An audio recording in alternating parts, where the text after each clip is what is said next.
ভাবে ধারণা রাখি। তো প্রথম যে বিষয় আপনি প্রশ্ন করেছেন যে মোহরটা পরেও দেওয়া যায় কিনা, জি হ্যাঁ, মোহর নির্ধারণ ছাড়াও বিবাহ হবে, কিন্তু বিবাহের সঙ্গে সঙ্গে ওই স্ত্রীর বোন যে পরিমাণ মোহর পেয়েছেন ওই পরিমাণ মোহর দেওয়া এই স্বামীর জন্য ফরজ হয়ে যাবে। কাজেই কেউ যদি মোহর নির্ধারণ করেন, মোহর না দেন, 1 টাকাও না দিয়ে বিবাহ করেন, বিবাহ হয়ে যাবে, কিন্তু মোহর দেওয়াটা তার জন্য ফরজ হয়ে যাবে। এক্ষেত্রে অনেকের ধারণা মোহরের সম্পর্ক তালাকের সাথে, এটা কখনোই নয়। মোহরের সম্পর্ক বিবাহের সাথে, বিবাহের সঙ্গে সঙ্গে স্বামীর উপরে মোহর দেওয়া ফরজ হয়ে যায়। বিশেষ করে স্বামী স্ত্রী যে কোনো ধরনের বাসর ঘর বা একত্রে কিছু সময় যাপনের সঙ্গে সঙ্গে পরিপূর্ণ মোহর দেওয়াটা স্বামীর উপরে ফরজ হয়ে যায়। তবে এটা ডিলে করলে বিবাহের ক্ষতি হয় না। অর্থাৎ মোহর আমি ধারণ করলাম 2 লাখ টাকা দেবো, 50,000 টাকা দেবো, কিন্তু আমি এই টাকা না দিয়েই আমি স্বামী স্ত্রী, আমাদের বিবাহ বৈধ, আমরা স্বামী স্ত্রী সংসার যাপন করবো, কিন্তু আমাকে টাকাটা দিতে হবে।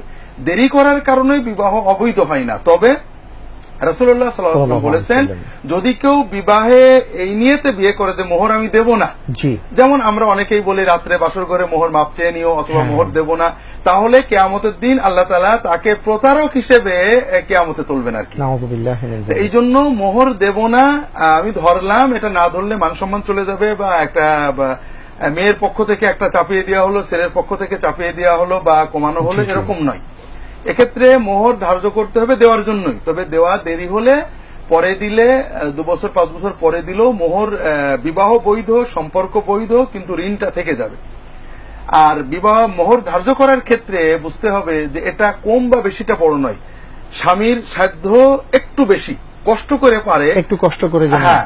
আর স্ত্রীর সম্মান, এক্ষেত্রে মানদণ্ড হযরত ফাতেমা রাদিয়াল্লাহু তাআলা আনহার বিবাহে আলী রাদিয়াল্লাহু তাআলা আনহু তিনি 12 বা 12.5 উকিয়া, 12.5 উকিয়া, যদি এটা হলো মনে করেন আমরা 5 উকিয়াতে নিসাব হয়, 12.5 উকিয়া রূপা যদি রূপার দামে ধরি তাহলে পারে প্রায় আপনার 2.5টা নিসাব, অর্থাৎ 7 7 14 3 লক্ষ টাকা প্রায় বর্তমান সময়ে রূপার হিসেবে, যেটাকে আমরা মোহরে ফাতিমি বলি, সেটা রূপার হিসেবেই প্রায় 3 লক্ষ টাকা।